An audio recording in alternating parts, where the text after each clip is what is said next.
శ్రీ సాయినాథాయ నమః. శ్రీ సాయి సచ్చరిత్రం 4వ అధ్యాయం. యోగీశ్వరుల కర్తవ్యం. పవిత్ర షిరిడీ క్షేత్రం. సాయిబాబా రూపురేఖలు. గౌలీబువ అభిప్రాయము. విఠలదేవుడి దర్శనము ఇచ్చుట. భగవంతరావు క్షీరసాగరుని కథ. ప్రయాగ క్షేత్రంలో దాసగను స్నానము. బాబా అయోని సంభవుడు షిరిడీ మొట్టమొదట ప్రవేశించుట. 3 వసతి గృహములు. యోగీశ్వరుల కర్తవ్యం. భగవద్గీత చతుర్థాధ్యాయమున 7-8 శ్లోకములందు శ్రీకృష్ణ పరమాత్ముడు ఇట్లు సెలవిచ్చి ఉన్నారు. ధర్మం నశించినప్పుడు, అధర్మం వృద్ధి పొందినప్పుడు నేను అవతరించదను. సన్మార్గులను రక్షించుటకు, దుర్మార్గులను శిక్షించుటకు, ధర్మస్థాపన కొరకు యుగయుగములందు అవతరించదను. ఇది ఏ భగవంతుని కర్తవ్య కర్మ. భగవంతుని ప్రతినిధులకు యోగులు, సన్యాసులు అవసరం వచ్చినప్పుడెల్లా అవతరించి ఆ కర్తవ్యమును నిర్వర్తించెదరు. ద్విజులకు బ్రాహ్మణ, క్షత్రియ, వైశ్య జాతుల వారు తమ కర్మలను మానునప్పుడు, క్షుద్రులపై జాతుల వారు వారి హక్కులను అపహరించినప్పుడు, మతగురువును గౌరవించక అవమానించినప్పుడు, ఎవరునూ మతబోధనలను లక్ష్యపెట్టనప్పుడు, ప్రతివాడును గొప్ప పండితుడనని అనుకొనున్నప్పుడు, జనులు నిషిద్ధాహారములు, మద్యపానములు అలవాటు పడినప్పుడు, మతం పేరుతో కాని పనులు చేయునప్పుడు, వేర్వేరు మతముల వారు తమలో తాము కలహించినప్పుడు, బ్రాహ్మణులు సంధ్యావందనం మానునప్పుడు, సనాతనులు తమ మతాచారములు పాటించనప్పుడు, ప్రజలు ధన దారా సంతానములే జీవిత పరమార్థముగా భావించి మోక్ష మార్గమును మరచునప్పుడు, యోగీశ్వరులు ఉద్భవించి వారి వాక్కాయ కర్మలచే ప్రజలను సవ్య మార్గమున పెట్టి వ్యవహారములను చక్కదిద్దుదురు. వారు దీపస్తంభముల వలె సహాయపడి మనం నడపవలసిన సన్మార్గమును, సత్ప్రవర్తనమును నిర్దేశించెదరు. ఈ విధముగానే నివృత్తి, జ్ఞానదేవు, ముక్తాబాయి, నామదేవు, జానాబాయి, గోర, గోనాయి, ఏకనాథుడు, తుకారాము, నరహరి, నర్సీబాయి, సజన్ కసాయి, సావంతమాలి, రామదాసు మొదలగుగా గల యోగులును తదితరులు వేర్వేరు సమయములందు ఉద్భవించి మనకు సవ్యమైన మార్గమును చూపిరి. అట్లే సాయిబాబా కూడా సకాలమందు షిరిడీ చేరిరి. పవిత్ర షిరిడీ క్షేత్రం. అహ్మద్ నగర్ జిల్లాలోని గోదావరి నది ప్రాంతములు చాలా పుణ్యతమములు. ఏలయన నచ్చటన అనేక యోగులు ఉద్భవించిరి, నివసించిరి. అట్టి వారిలో ముఖ్యులు శ్రీ జ్ఞానేశ్వర మహారాజ్. షిరిడీ గ్రామము అహ్మద్ నగర్ జిల్లాలోని కోపర్గాం తాలూకాకు చెందినది. కోపర్గాం వద్ద గోదావరి దాటి షిరిడీకి పోవలెను. నది దాటి 3 క్రోసులు పోయినచో నీమ్గాం వచ్చును. అచ్చటికి షిరిడీ కనిపించును. కృష్ణా తీరమందు గల గాణగాపురము, నరసింహవాడి, ఔదుంబర్ మొదలుగా గల పుణ్యక్షేత్రముల వలె షిరిడీ కూడా గొప్పగా పేరుగాంచినది. పండరీపురమునకు సమీపమున గల మంగళవేద యందు భక్తుడగు దామాజీ సజ్జనగడమందు, సమర్థ రామదాసు నర్సోబాచివాడి యందు శ్రీ నరసింహ సరస్వతి స్వామి వార్లు వర్ధిల్లినట్లే శ్రీ సాయినాథుడు షిరిడీలో వర్ధిల్లి దానిని పవిత్రమునర్చెను. సాయిబాబా రూపురేఖలు. సాయిబాబా వలననే షిరిడీ ప్రాముఖ్యం వహించినది. సాయిబాబా ఎట్టి వ్యక్తియో పరిశీలింతము. వారు కష్టతరమైన సంసారమును జయించిన వారు. శాంతియే వారి భూషణము. వారు జ్ఞానమూర్తులు. వైష్ణవ భక్తుల కిల్లు వంటి వారు. ఉదార స్వభావులు. సారంలోని సారాంశము వంటివారు. నశించు వస్తువులందు అభిమానం లేనివారు. ఎల్లప్పుడూ ఆత్మ సాక్షాత్కారమందే మునిగి ఉండేడివారు. భూలోకమందు గాని స్వర్గలోకమందు గాని గల వస్తువుల యందు అభిమానం లేనివారు. వారి అంతరంగం అద్దము వలె స్వచ్ఛమైనది. వారి వాక్కుల నుండి అమృతం స్రవించుచుండెను. గొప్పవారు, బీదవారు వారికి సమానమే. వారు మానవమానాలను లెక్కించిన వారు కారు. అందరికీ వారు ప్రభువు. అందరితో కలిసిమెలిసి ఉండేడివారు. ఆటలు గావించేడివారు. పాటలను వినుచుండేడివారు. కానీ సమాధి స్థితి నుండి మరలువారు కారు. ఎల్లప్పుడూ అల్లానామం ఉచ్చరించుచుండేడివారు. ప్రపంచమంతా మేలుకొనప్పుడు వారు యోగ నిద్ర యందుండేడివారు. లోకం నిద్రించినప్పుడు వారు మెలకువతో నుండేడివారు. వారి అంతరంగం లోతైన సముద్రం వల్లే ప్రశాంతము. వారి ఆశ్రమం వారి చర్యలు ఇదమిద్దముగా నిశ్చయించుటకు వీలు కానివి. ఒకచోటనే కూర్చుండి ఉన్నప్పటికీ ప్రపంచమందు జరుగు సంగతులన్నీయూ వారికి తెలియను. వారి దర్బారు ఘనమైనది. నిత్యం వందల కొలది కథలు చెప్పునప్పటికీ మౌనం తప్పేడివారు కారు. ఎల్లప్పుడూ మసీదు గోడకు ఆనుకొని నిలుచువారు. లేదా ఉదయం మధ్యాహ్నం సాయంత్రం లెండి తోట వైపు గాని చావడి వైపు గాని పచార్లు చేయుచుండేడివారు. ఎల్లప్పుడూ ఆత్మధ్యానం నందే మునిగి ఉండేడివారు. సిద్ధపురుషుడు అయినప్పటికీ సాధకుని వలె నటించువారు. అణకువ నమ్రత కలిగి అహంకారం లేక అందరినీ ఆనందింపజేయువారు.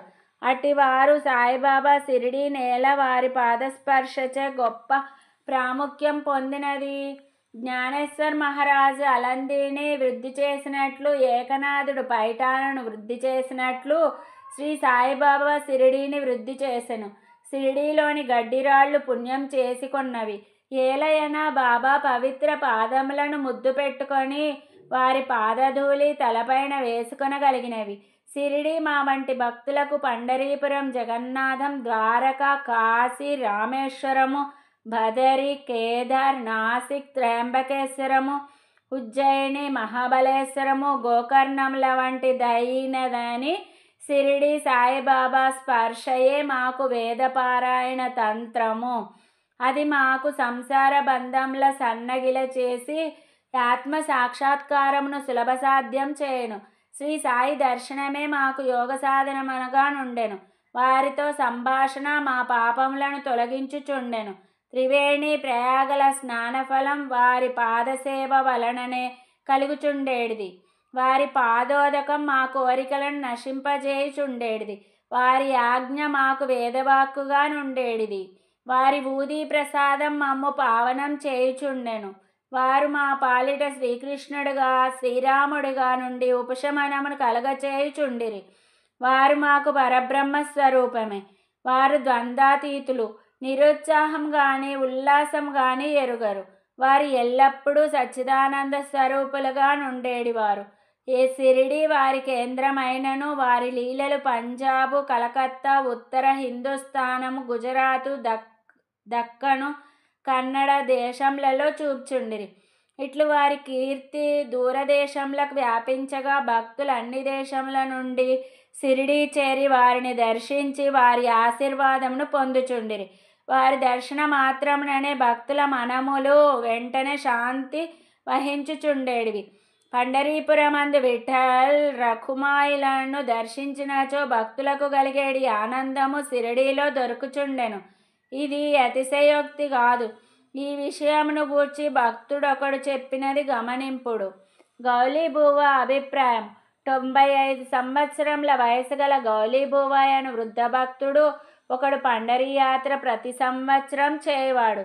8 మాసములు పండరీపురమందు, మిగతా 4 మాసములు ఆషాఢం మొదలు కార్తీకం వరకు జూలై, నవంబర్ గంగానది ఒడ్డునను ఉండేడివాడు.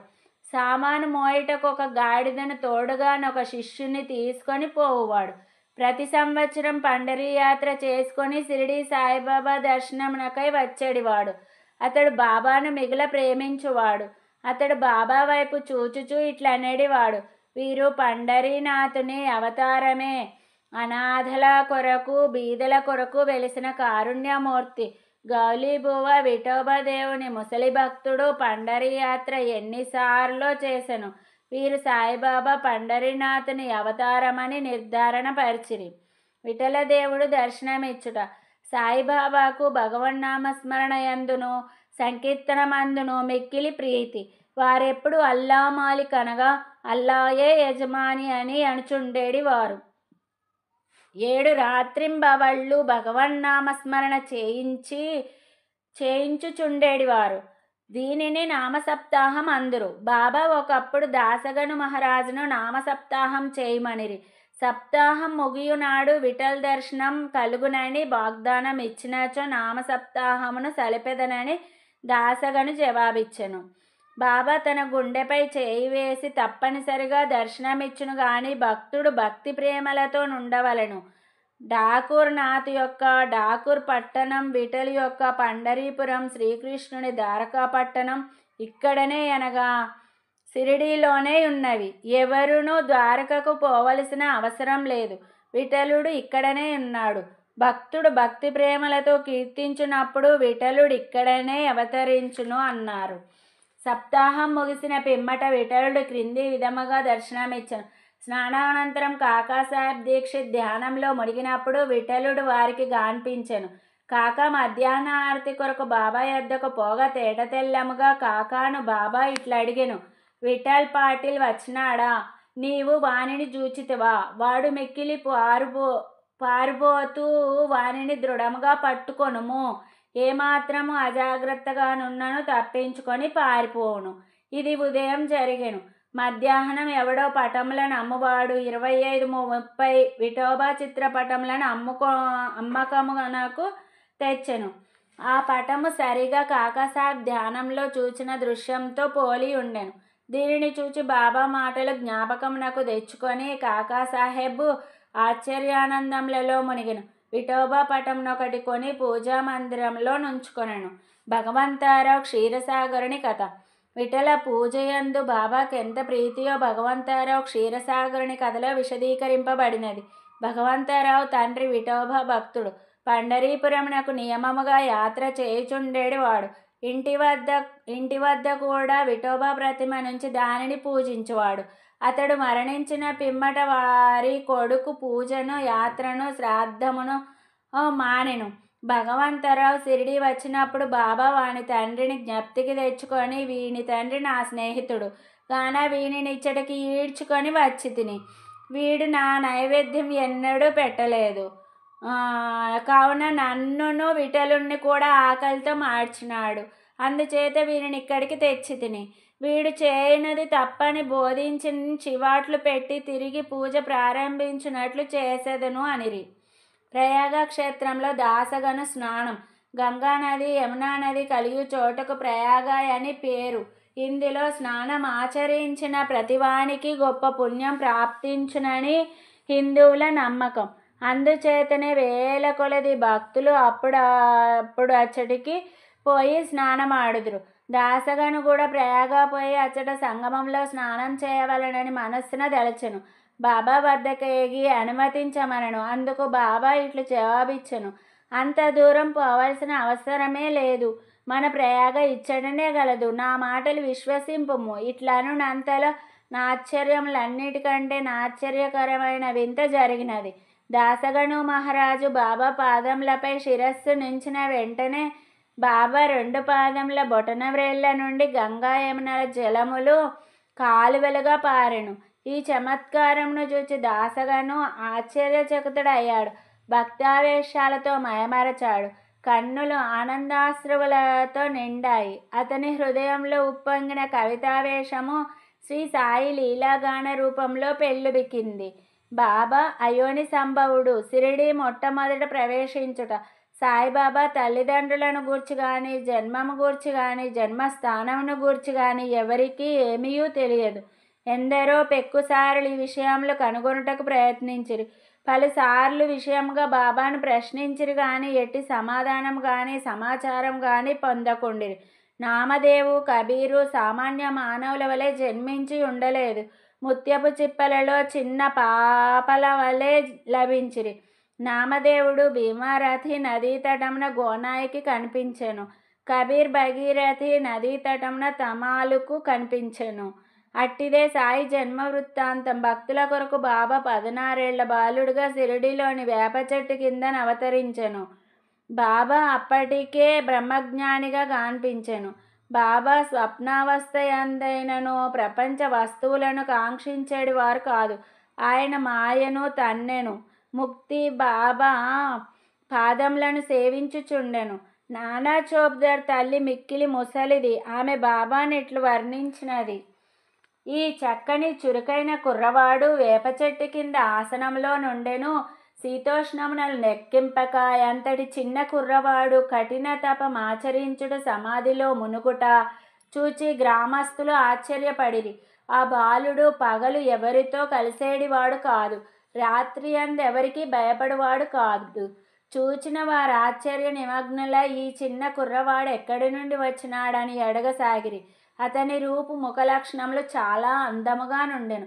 చూచిన వారెల్లరూ ఒక్కసారిగా ముగ్ధులగుచుండిరి. ఆయన ఎవరి ఇంటికి పోకుండెను.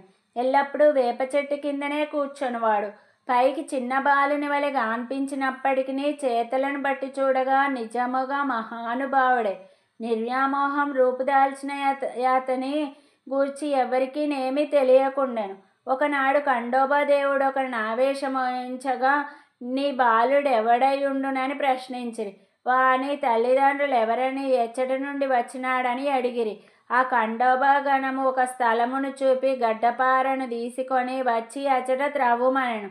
అట్లు త్రవ్వగా నందులో కొన్ని ఇటుకలు వాని ఎగువ వెడల్పు రాయి ఒకటి గాన్పించెను. ఆ బండను తొలగించగా క్రిందనొక సందు గాన్పించెను. అచట 4 దీపములు వెలుగుచుండెను. ఆ సొరంగం ద్వారా ముందుకు పోగా నచటనొక భూగృహం కనిపించెను. అందులో గోముఖ నిర్మాణము, కర్రబల్లలు, జపమాలలు గాన్పించెను.